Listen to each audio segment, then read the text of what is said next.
Hello, and welcome to Strategic Speaking for Results. I'm Elizabeth Bachman, your host.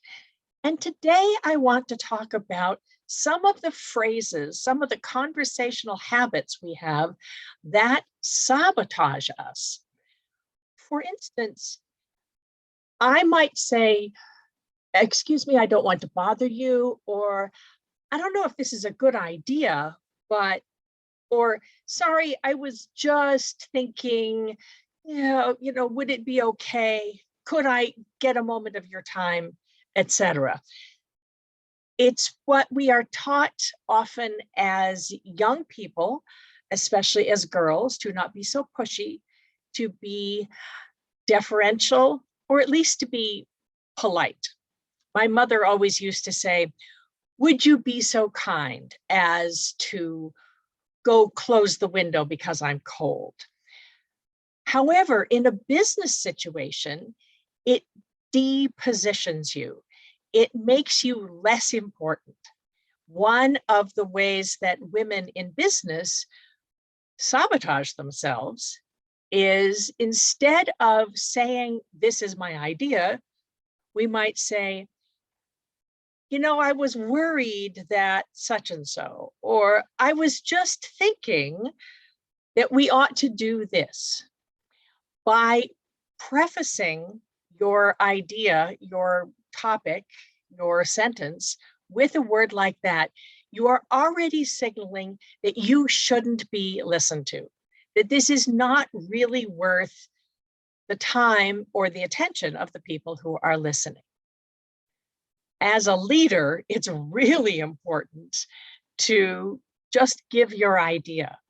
As a contributor, you can still just give your idea. Now, these are habits. It's hard to break these habits. Fortunately, there's an easy fix. One of the things that I learned early on as a young actor, actually, is to have somebody else, an ally, who can catch me, because we're not aware when we say these things. So if you have somebody who, for instance, on Zoom, in a regular conversation, will just do this to put your hand up to stop you when you're saying so, or like, maybe, I don't know, any of these sloppy filler words.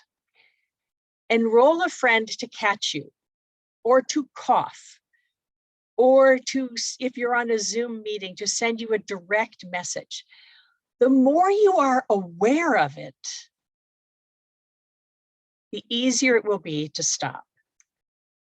When you're making a presentation, make sure that your key phrases are practiced so that you don't throw in any of the filler words that dilute the power of what you're trying to say.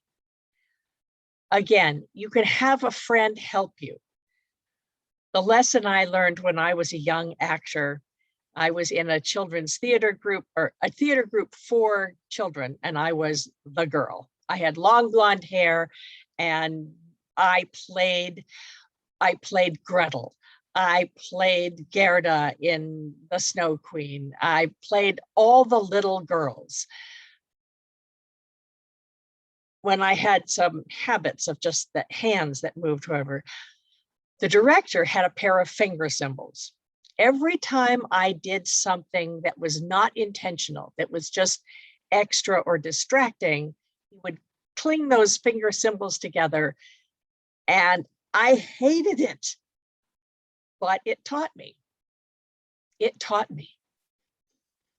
The reason I address this to women is because there is sort of a women's language. When I was first learning about Japan and the Japanese languages, I learned that there were words that women said and words that men said. Japanese used to have a whole language for women and a whole language, a whole vocabulary, if you will, for men. The men's language was much more direct. The women's language was deferential, indirect. Would you please go close the window? The more I work with speakers in English, the more I notice how there is women's language in English by the way we say things. We may use the same words as the men, but we are trained to say it in a nice way, a gentle way, a non-threatening way. I hold that you can say your term, you can say your idea, you can give your topic, your theme, what you suggest we should do in a non-threatening way and still be direct. Or rather, say it in a direct way, it's still non-threatening. Don't sabotage yourself before you even say your idea by prefacing it with one of those phrases like, I just think, I worry that, I don't know if this is worth talking about. Just say it. One more thing. If you are in a meeting with another woman who's doing that, echo her, back her up by rephrasing what she says without the sabotaging word, saying, thank you. Thank you, Susan, for mentioning that. Thank you, Pamira, for this great idea. You can reinforce her voice. That's another way of helping someone once they've sabotaged themselves, if they do. There's lots more of these ideas. If you have any questions about this, please contact me. Once again, this is Elizabeth Bachman. And here's a little tip on how to erase the sorry habit.